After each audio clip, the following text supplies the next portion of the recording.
Mtu mmoja akawa ananiambia kanisani. One person was telling me, nimeenda kanisa moja na mke wangu. I went to one church. Kaongea na mchungaji. We speak to the pastor. Mchungaji akachukua namba zetu na namba ya mke wangu. The pastor took my wife's number also. Akawa chat na mwanaume, ana chat na mwanamke. So the pastor was speaking to the wife. Anamtumia message. Mama nani ni mzuri, una umbo zuri. You are beautiful and you have a good figure. Mchungaji, wewe mchungaji. You pastor. Na nikwambie ukweli. Let me tell you the truth. Ukitaka kuwa mchungaji mzuri, if you want to be a good pastor, usiwe na mazoea na wanawake. Stop having, na wamama. Stop playing around with women. Mimi hapa kanisani hakuna mtu yoyote tu asimame ase na mazoea na mchungaji. Somebody can stand here and say that I'm used to pastor. I don't have that thing here.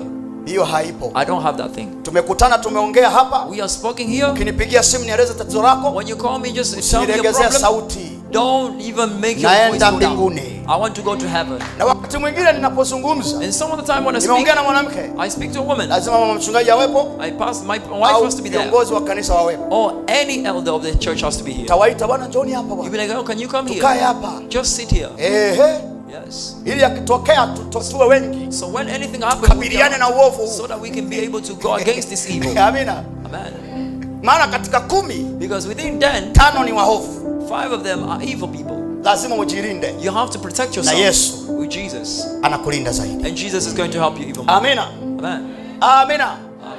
Ukija kuongea na mimi, when you come and speak to me, nimefunga kamera zinakuona. I have cameras here. They see you. Ukijichatua kavua kanga. If you do this, naambia tulia. Endelea kukaa hivyo, mfunikeni. Keep on carrying doing that. I just close. Amenibaka. Tunaenda kwenye kamera. We just go to the cameras. Angalieni jamani mchezo ulivyokuwa. Look at this how he anaangalia sinema ile. And they will see this cinema. Anaambia wewe dada usije karudia tena. Toka hapa. Toka kwa jina Yesu. Toka. Go away.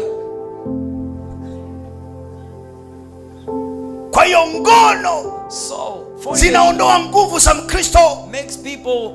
Kwa hiyo wewe mzoefu wa punyeto, you that are masturbating, wewe mzoefu wa kufanya dhambi ya ngono, you that are always fornicating around, ngono inaondoa nguvu. Fornication takes away the power of God in you. Ngoja niwaambie kitu kimoja. Let me tell you something. Unajua Mungu, you know God. Ngoja niwaambie kitu kimoja. Let me tell you here. Japokuwa Mungu, even though God, alikuwa wana wa Israeli wanatembea na Mungu vizuri. They were walking with Israel. Alipotaka kumwendea Mungu, when they went to God, aliwaambia jitakaseni. You were telling them cleanse yourself. Wakae mbali na wake zao. And get away from your wife. Ili wakamuone Mungu. So that you can see God. Umeelewa? Are you understanding? Unapokuwa kwenye maombi, so when you go into prayer, lazima uwe na limit yako. You have to have a limit. Kwamba ni wakati wa Mungu. That it's time for God. Lakini ukichochea ngono, all the time you just unafunga huko na kula ngono, utakaa umsikilize Mungu kama. You're not going to hear God. Lazima ujitenge. You're supposed to put yourself aside. Wakati wa maombi, a time for prayer, ni maombi. It is prayer. Na wakati wa ndoa ni ndoa.